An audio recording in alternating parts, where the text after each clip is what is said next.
The NAR Code of Ethics is the foundation on which realtors' reputation rests in their communities. Realtors are required to attend Code of Ethics training every 3 years to stay current.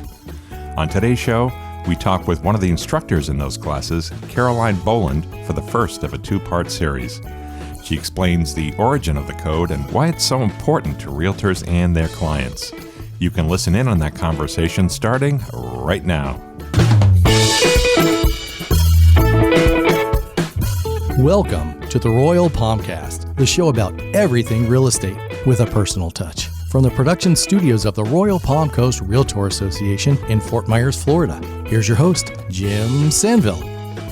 Welcome to the Royal Palmcast. I am indeed your host, Jim Sanville, here in the studio of the Royal Palm Coast Realtor Association in beautiful, sunny Fort Myers, Florida. I'm here in the studio as usual with our producer and director of communication and marketing, Jerry Johnson. Hey, Jerry. Hey, that's me. How are you? I'm good. Good morning, Jim. How are you? I'm doing very well. Good. You're bright and sunny. I am bright and sunny, just like our guest. That's right. We're going to talk about ethics today. And by the way, this is a show where we talk about all things real estate. If you're a realtor, this is definitely the show for you. That's kind of our core audience, but we have lots of spillover into topics that will be of interest to home buyers, home sellers, or even home dwellers. So if you fit into any of those categories, you are going to hear something of use or interest to you. Today's topic, ethics, as I mentioned, is actually a universally recognized part of any good, solid business or organization. Ethics is where it's at in the real estate business in particular. So we are pleased to have an expert at ethics and someone who lives the ethical lifestyle, Caroline Boland. Welcome, Caroline. Thank you. It is so good to be here again with both of you. Yes. Welcome back again. Thank you. Yeah, you were in the studio with us a few months ago where we talked about other real estate topics. And Caroline, if you don't know her, and if you're a realtor in Fort Myers, you very likely do, because she is a real estate instructor. She is a Florida licensed broker and has her own firm here in town. And she's been at this for a couple of years, so she knows her stuff. You probably, Caroline, taught ethics to thousands of people, correct? Probably by this point, especially over the last couple of years, we've done this both online, live stream, webinar. We're back to in person, and the Code of Ethics applies to anybody that belongs to a realtor association. Starting at the top, your national organization is called NAR, the National Association of Realtors. Then there's the state level here in Florida. We call it FAR, the Florida Association of Realtors. And we are talking here from the Royal Palm Coast Realtor Association, RPCRA, as referred to it. So anyone locally here that belongs to RPCRA also belongs to FAR and NAR. If you're listening from out of state, no doubt your ethics requirement is the same because it is a national requirement administered at the local level. Let's start at the beginning. I don't know if you progress in a linear fashion in your classroom, but let's do that here. Tell me about the history of the Code of Ethics for the realtor business. I'm happy to, and actually we begin the course, and I hesitate to even call it a course. It's a requirement that comes up frequently in the lifespan of a realtor. When you join a realtor association, easy for me to say, association, it begins with your orientation, but you're also, as you progress forward, we're on a 3-year cycle right now. So even if you're not new to real estate, you've had to have completed your Code of Ethics training in the last 3 years. Previously, it was a 4-year requirement, then a 2-year. They've settled in on 3 for now. But before we even talk about becoming a realtor, let's start with a licensee. If anyone can think back, or if you're listening and thinking about a career in real estate, it begins on the state level with probably an application. Here in Florida, it's an application, fingerprints, completing a course, and then passing a state exam. In order to activate your license, you need to join a brokerage. And the majority of brokerages belong to NAR, the National Association of Realtors, and then trickle down locally, as we talked about. So when you join the Realtor Association, this is when the Code of Ethics comes into play, but it ties hand in hand with the term realtor, and that's capital R trademark because this is what separates you from someone with just a real estate license. The Code of Ethics is at the very heart and core of the National Association of Realtors. NAR was formed in 1908. 5 years later, 1913, the Code of Ethics was established, and that was after medicine, engineering, and law. So we're talking about very formidable careers here. And it has been in existence since that time. In fact, it's had changes just about every year since 1989. But what happens to a member is typically upon a new member orientation or joining a realtor association, you go through 3 hours of training. And the 3 hours of training encompasses the 17 articles that comprise the Code of Ethics as well as standards of practice. It's repeated every 3 years because, again, changes occur, but it really is central to you saying I'm a realtor and that you are expressing to your public, your peers, and also the property. There's the 3 areas that the code encompasses: respect and care for the public, property, and peer group. Mm-hmm. You're saying here that I uphold the Code of Ethics. How I treat you is just as important as the law. Law and ethics are not the same. Law is essentially, and maybe if you're in the middle of a court proceeding, you don't believe so, but it's a little more cut and dry. You broke the law or you didn't.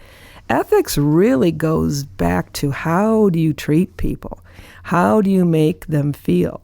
The saying we mention all the time is certain acts may be legal, but unethical.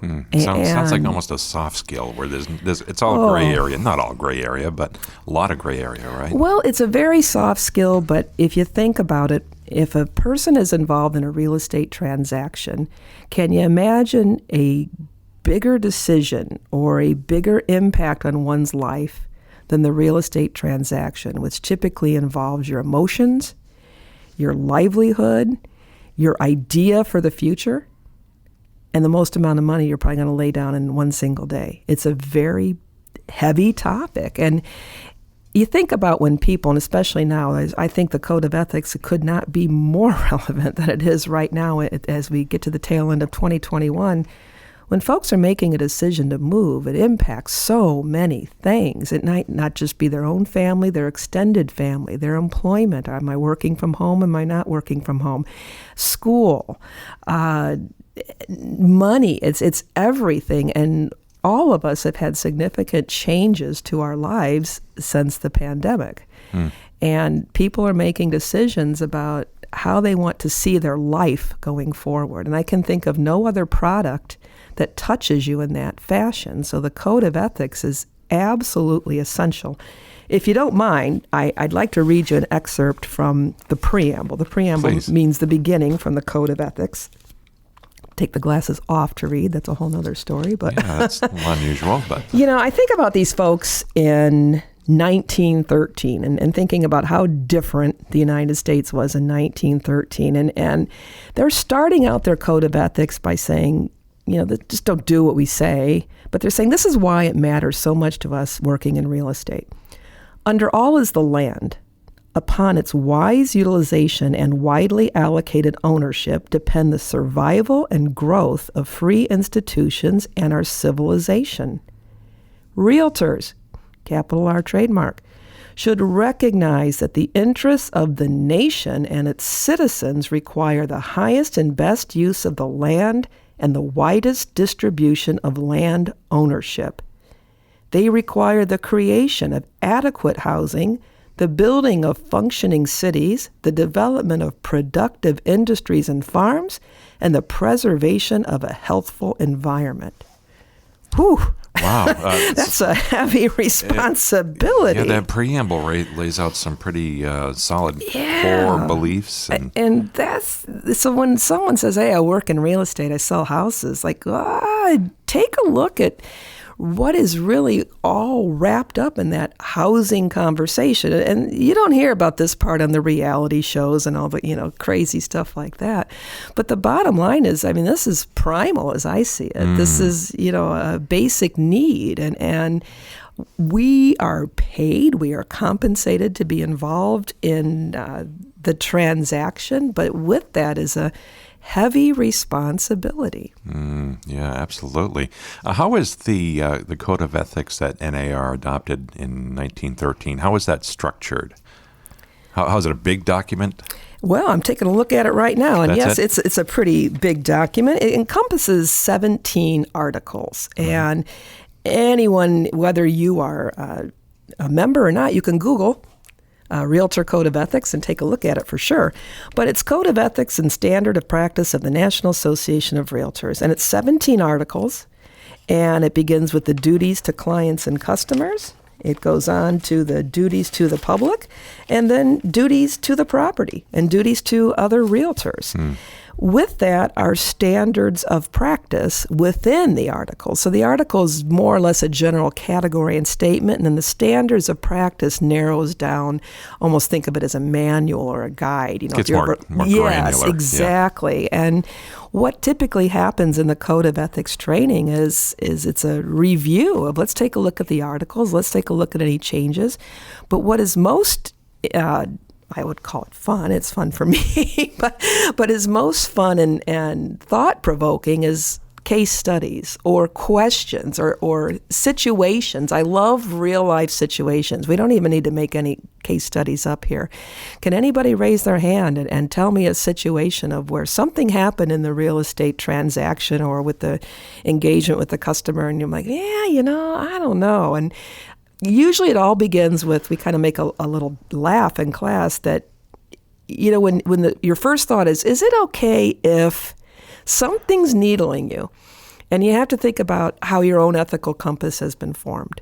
It's not just formed by the National Association of Realtors. It's a lifetime. It's things you experience as a child, your community values, your family values, maybe religious values, maybe things, for me, what tends to stick out are the things that have happened along the way that I didn't like. And, you've probably, how many times have you heard a kid say, it's not fair, or that's not right? And you might be correct that it's not fair or right, but the lesson really is then make sure you don't behave that way. So, we can't correct all wrongs in the world, that's for sure. But no, absolutely. But if you were to boil down the entire Code of Ethics into one statement, it might be do the right thing. Yeah, it's the golden rule. It says so right from the beginning. And a colleague of mine, he puts it this way, and I've stolen his line because it's so good. He used to say, the golden rule, do unto others as, you would want done to you. And he said, forget how you would treat me. Do unto others as you would expect your mother to be treated. Yes. I love it. I love it because it really Yeah. And it's a good one. And we are in the midst of wild times regarding any sort of ethical conversation combined with legal conversations, not just in real estate, but turn on the news. Any channel you turn on, there's drama, there's debate, there's angst, there's opposition going on. Division at times. Oh, there you go. Absolutely. And we hear about ethics hearings and ethics panels. And again, it's that separation, law and then ethics. And law can be, you might not agree with the law, but if it says this or says that, where ethics is, when it comes to feelings, different folks have different sensitivities. Is ethics, as it pertains to real estate, sometimes like a Supreme Court justice described pornography? I know it when I see it. I can't give you a definition. No, that's a great question, because so much of what causes an ethics issue is a subjective comment, complaint, or feeling. However, there is a process akin to the law, not exactly right, but there's due process. So if one would ever feel they are the victim of unethical behavior, or one is ever accused of ethical behavior, there is a process to how that is sorted out. And It's a long process. It's a serious process because accusations are being made. But if one were to file an ethics complaint against a realtor, there is a very long process, but it's very thorough that ultimately boils down to a panel, and a panel making a decision based on the facts that were presented. Is there an ethical violation here or not? And if the answer is yes, here's the consequences. And there's even an appeal process should you disagree. So it does run somewhat parallel to a legal proceeding. And these accusations, or whatever the right word might be, can come from either the public, the buying and selling public, as well as realtors or other stakeholders in a transaction. And interesting, so let's just say I'll give you the one of the number one complaints. It's kind of funny to me because the Code of Ethics was written, as I said, 1913. Would you agree that our ways of communicating have improved since 1913? Okay. Do most toddlers know how to operate a cell phone? Okay. Sure. Number one complaint, National Association of Realtors since the 1950s, agents don't return their phone calls. Okay? Agents don't return their phone calls, which seems preposterous since most people that I know have more than one phone. So let's break it down. Is that a legal problem? Is there any law that says how soon you have to return your phone call? No. Might you be rude? Might you be insensitive? Sure. Is that an ethical problem? Maybe, maybe not. What if it is determined that the agent is only returning phone calls from folks that might further their commission interests? What if the agent's her defense is, I told them I prefer texts, not phone calls. It's a lot more efficient. Well, would that wash? My answer to everything is document, document, document. And again, so you'd have to pick through the Code of Ethics. There's no Code of Ethics that says you have to return your phone calls within X amount of time. But if your actions are demonstrating that perhaps you're tipping the situation to one person or another, then you'd have to pick through the Code of Ethics and say, I think there was a violation here. Interestingly enough, and I'm glad you mentioned text, a little side note here, those of you that are in Florida listening, please, please, please plug into the new changes that have been made to our contracts, the sales contracts. And one huge change, since you mentioned it, is that text communication is not an acceptable form of communication as it relates to the purchase and sale contract. And that's a great big one there. Too ephemeral, or what's the idea? Email, fax, some other form of communication. But if you say okay via text, that is not contractually binding. Yeah, so. Well, I'll fax you later. We'll have lunch. But just a note, since you mentioned that, and that's a very, so think about, there was no texting, there was no faxing, there was no cell phone, but there are communication expectations. And it really boils down to, which is kind of funny to me, the notion of, it starts right from the beginning by saying everyone must be honest and fair. Well, that's a lovely thought, but does everyone have the same definition of honesty and fairness? Sure. I still remember my grandma when the kids used to come in screaming and yelling about some melee in the backyard, That's not fair. And she'd say, the only place you're going to find fair in this house is in the dictionary. Now get outside. But I mean, it's you see how this gets unraveled quickly. Yeah, absolutely. All right, we're going to take a quick break here, Caroline. So if you'll stick with us, I'd appreciate it. We'll be right back after this. Hi, I'm Bill Risser, and you're listening to the Royal Palmcast with Jim and Jerry. This place is amazing. Hi, this is Sheena Reagan with the Mike Lombardo team at Old Glory Realty, and you're listening to the Royal Palmcast. Hi, I'm Josh Cadillac, and you're listening to the Royal Palmcast. Do you know a student who could use help with college tuition? Well, if you're a realtor and you have children, this may be for you. The Royal Palm Coast Realtor Association has announced the creation of the Kevin Williamson Scholarship Program for sons and daughters of realtors who are pursuing higher education. To qualify, students must be Florida residents and have at least one parent who's a realtor. Scholarships start at $1,000, and applicants are judged based on extracurricular activities, financial need, and other criteria. This program is named in memory of our late President-elect, Kevin Williamson, who is well known in the community for his generous support of those in need.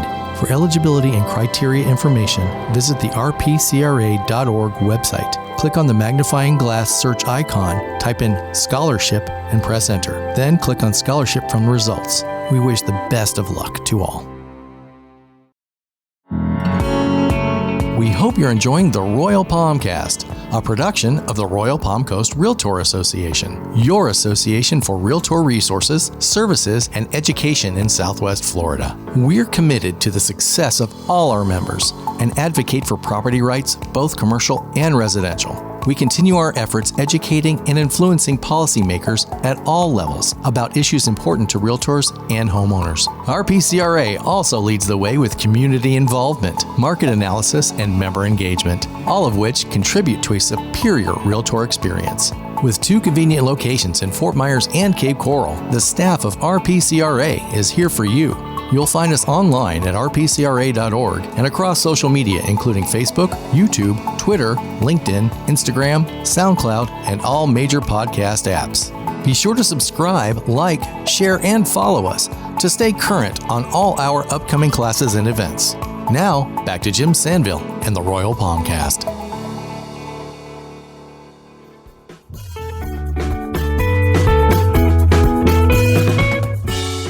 Welcome back to the show. We're talking ethics with Caroline Boland, who is an expert in the topic.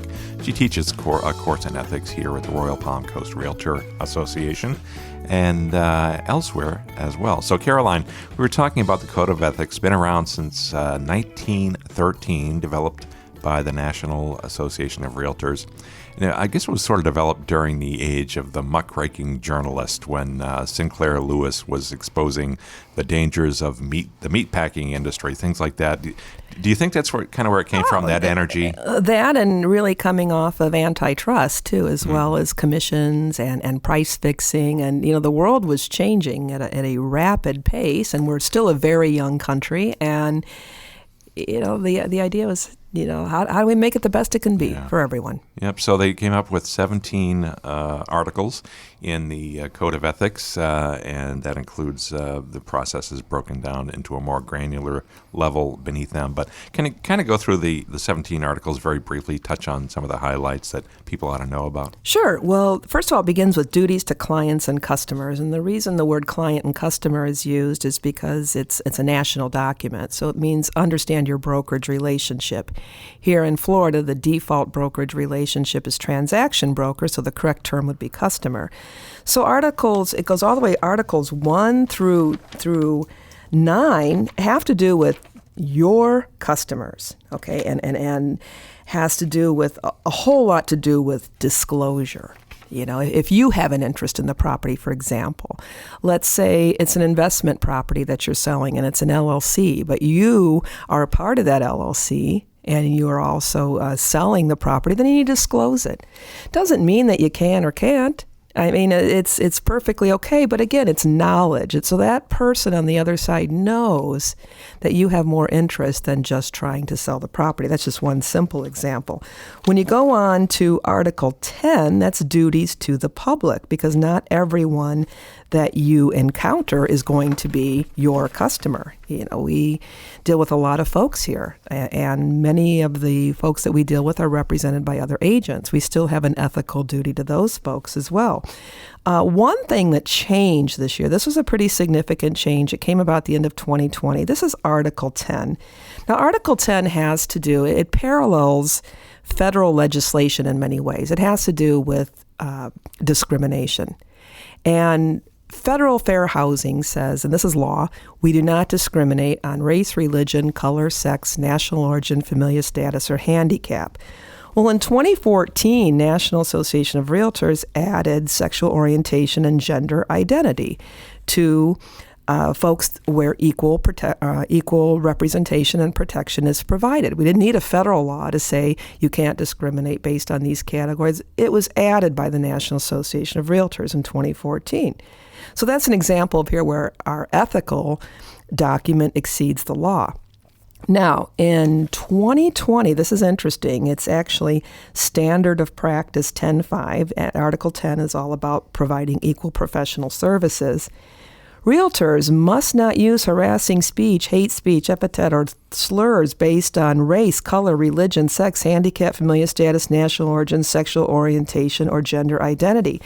So this extended to language, not just in terms of providing your services, but how you speak to folks, whether it's your customer or not. And I just look at it interesting, the timing of adding this. You know, we're coming off of a year of most people being isolated, most folks being at home. Obviously, when the Code of Ethics was written, the internet didn't exist. And the world had gone pretty wild by the end of 2020, regardless of which side of the aisle you sit on, in terms of, you know, people saying pretty horrible things to each other. And this is saying you're not going to use any of that sort of language as respects your business dealings here. So, you know, you kind of think, well, gee, you really have to have an article to say that? But apparently so. And here's the thing.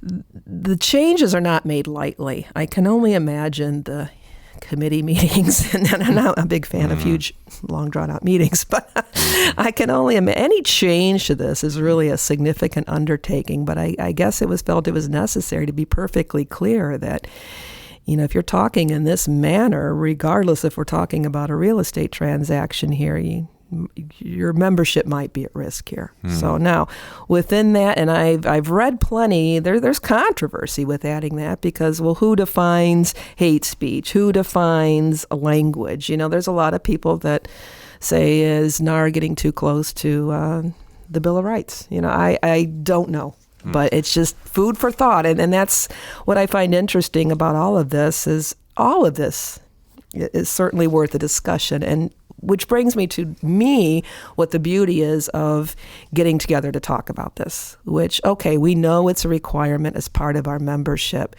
But lately, and I think a lot of us have been really happy to be back in the classroom and be spending times with folks, we've had great discussions in our ethics classes as we get ready for the year-end renewal date. And, you know, it's been nice to be able to exchange ideas and have a different point of view and use some of these topics that don't have a perfectly simple yes or no answer and really involved in some conversation that's relevant to our profession, our professionalism, and really have civilized dialogue. It's really been a good time. It's really been nice. And that's what I think a lot of this should do. And I encourage people beyond having to take the class or fulfilling a requirement.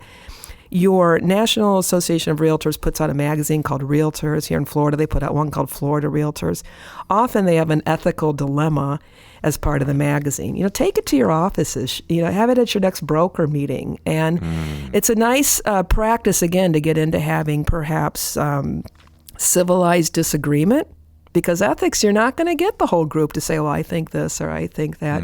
But to be able to get back in the practice of having a decent conversation and some enlightenment as well.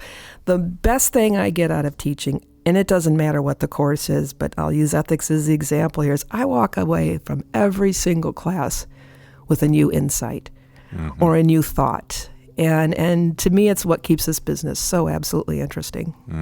What's a recent example of an ethical dilemma someone has posed in one of your classes where really made you think and you weren't quite sure where you came down? A great example, and it's going on, I think, in every classroom, in almost every building, or any place that you can be with another human, and it's been masks. You know, we have... There's a huge, obviously, legal and ethical debate going on in the country. You know, can I be forced to be vaccinated? Can I be forced to wear a mask? Can the government tell me what to do, et cetera, et cetera?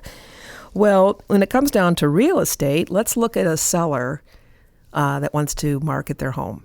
And the seller says, you can come to my home, you can bring your buyer to my home, but your buyer must wear a mask. And your buyer says, I'm not wearing a mask. Are you kidding? I think this is all a hoax, or whatever they're thinking. I don't know.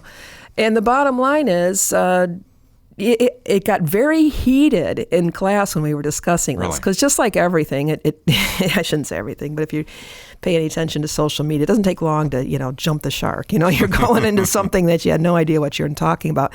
But I remember a student raised her hand, and I loved her comment. And she said, haven't we always been able to say, remove your shoes? or no showings on Sunday because the seller respects Sunday as a day of, privacy and family and worship. Ground rules, yeah.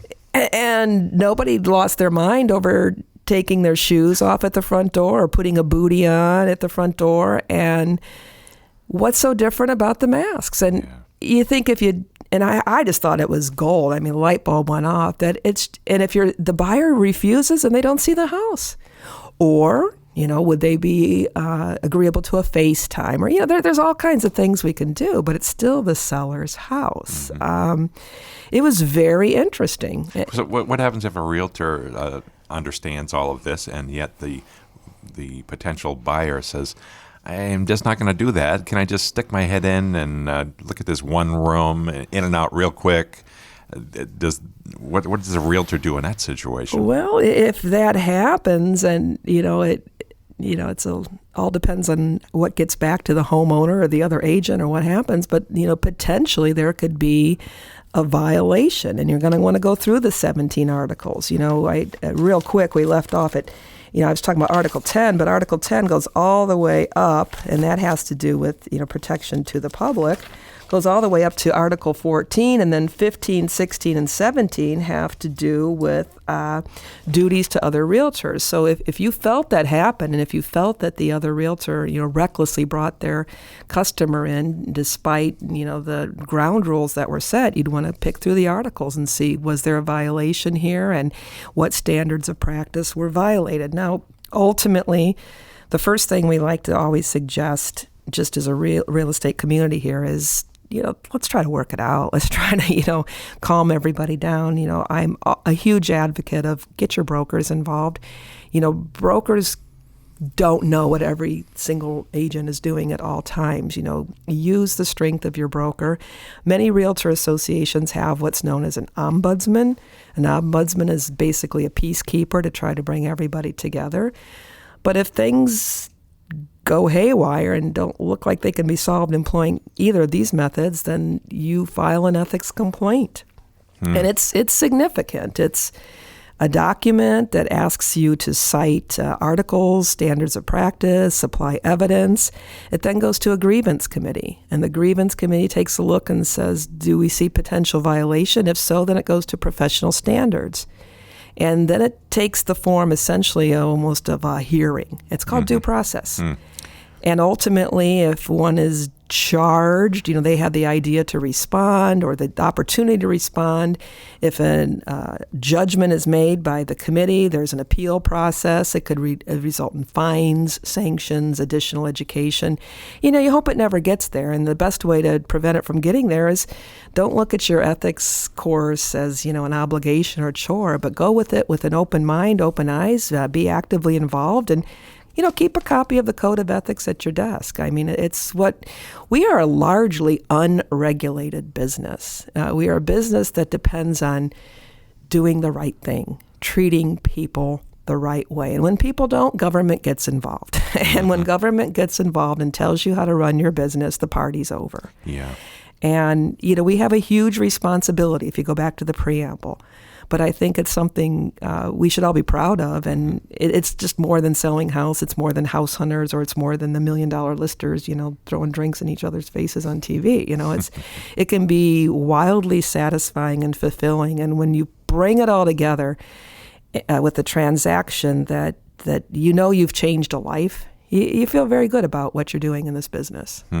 Not to send you down a rabbit hole or bring you down one with me, but one thing that has popped into my head is when I looked at one of the houses I bought, this was 1998.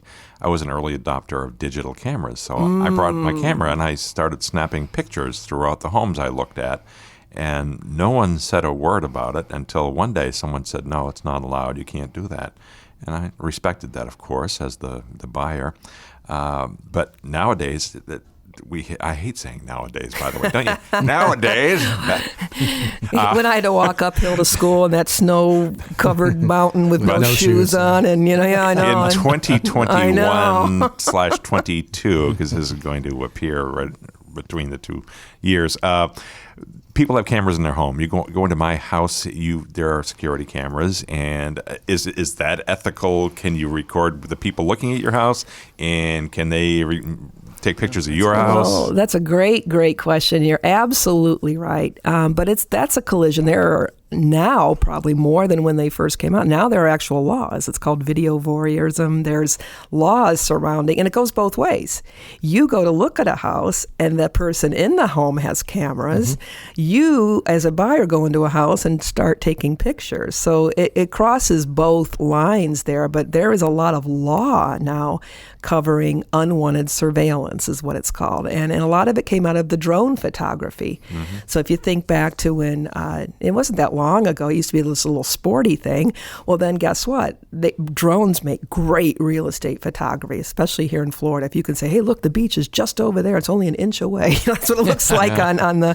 Yeah. But if you're catching the neighbor's kids in the pool while you're taking that drone shot, there's a problem. Well, my wife and I were sitting on the lanai a couple of nights ago. We live on a canal, and a drone zipped by and stopped right in front of our house. It was maybe 75 feet from our faces, just hovering right there, and I'm sure that somebody was watching us. I just felt violated. Well, that you would probably have, there's definitely legal concerns, but then ethical concerns, if you were very clear, did you tell your agent that, and did they do their best to indicate that through in the listing or confidential comments, or have they made notice? It's a two-way street. There's so much of the Code of Ethics that has to do with communication and disclosure. But would I, as the seller, have to turn off my security cameras while someone's looking at my house? No, you just need, you should have it posted clearly. Either the camera should be clearly visible, or you should have it posted. Video surveillance. Yeah, exactly premises. right. Yeah. That's So exactly right. It's closed, yeah. Yeah. Huh. Yeah. And this is, again, it's kind of funny, but Code of Ethics is a 3-year requirement, but it's also, for many folks, part of here in Florida, you have a 14-hour continuing education, and you can double dip both. If you take your Code of Ethics and take it as part of your 14-hour CE, you've covered both categories. But the other component of the 14-hour CE is core law. So that's where we bring up what's changed legally since the last time you've come through. Because again, all of this electronic surveillance, this wasn't a factor for the vast majority of the time the National Association of Realtors has been in existence. Sure, yeah. There's a whole thing going on now. Animals, service animals, emotional support animals. Now there's law, but then, it's things change, and that's, a certainty. The only certain aspect of real estate is things change, but, education is the key to everything. It doesn't necessarily mean you're going to be in lockstep agreement, but to know, is important. Or if nothing else, it's great when folks come to class and they've now identified a resource, or they didn't know what resources their association was providing to them, and they learn through coming to a class. So it's a win-win. It really is. Sure. It's a great time. Sure. We have just a couple of minutes left, Caroline, and you've already agreed to appear with us for a second show, so we're going to do a kind of a part 1, part 2 here. It's a big topic, ethics. The more we talk about it here, the more I realize that you could make an evening out of this discussion. But so any other points before we end the show in a couple of minutes that you'd like to make sure we cover here? Be engaged, participate, keep the conversation alive at your brokerage offices. Ask questions. But, again, document. And in this day and age right now, because we are in a very fast and furious real estate environment right now. I know it's going on countrywide, but Florida's absolute fire. And folks are having to make quick decisions, or they're getting emotional or competitive about, they want to win. They've been disappointed. They've lost out on the last 4 homes, so I'm going to get this one no matter what. There was a recent piece on the national news, which it worries me when things are on the national news because people take one snippet and run with it forever. But it had to do with a woman that lost out on several homes. And she said, I'm going to get this last one, and I'm going to make sure I'm going to get it. I'm going to waive my home inspection. So the news took off, and oh my gosh, she moved in, and here's a bunch of things that's wrong with the house. And her closing comment was, there should be a law against this, with the newscaster shaking her head. And I thought, oh my gosh, I hope her agent documented well. I hope her agent pointed out the decisions that were available to her. But we know we're targets in this business. And frankly, the whole world is a target. Kind of the flavor of the day is whose fault is it, no matter what happens. So again, I just was I could think of 100 things I wanted to say when I was watching that on TV. But the bottom line is I think we need to be educated, prepared, and it's very, very interesting times. But as was said to me when I was first licensed 12 years ago, do you want to be in it for a minute or do you want to last a lifetime? And if you want to last a lifetime, you get involved and you pay attention and you follow that golden rule. But, times two, treat people how you'd expect folks to treat your mom. Yeah, be a decent, good person, and you'll be okay, I think. Hey, Caroline, interesting discussion. I'm looking forward to the second part of our talk here, and I want to thank you for taking the time to be with us today. Thank you. It's always a pleasure. You folks do great work, and I really appreciate the time spent with you. Conversations like this make it a joy for me, and I think Jerry to come Absolutely. into work. Yeah, Absolutely. It's always interesting. All right. Hey, my name is Jim Sanville. Jerry Johnson's with us. Thank you, Jerry. Thank you, Jim. And we're going to wrap it up. But I want to thank our staff here at the Royal Palm Coast Realtor Association for all of their support. If you'd like to get in touch with us, please send us an email to shows@rpcra.org. We'd be pleased to hear from you. We'll look forward to seeing you again with Caroline next time. Thanks for listening to the Royal Palmcast. Be sure to listen again every week on your favorite podcast app and visit the Royal Palm Coast Realtor Association website at rpcra.org and our social media pages, including Facebook and our YouTube channel. Check out all of our RPCRA platforms and make sure to subscribe and share. For information about this show or other RPCRA productions, we'd love to hear from you. Email us at shows@rpcra.org. This has been a production of the Royal Palm Coast Realtor Association.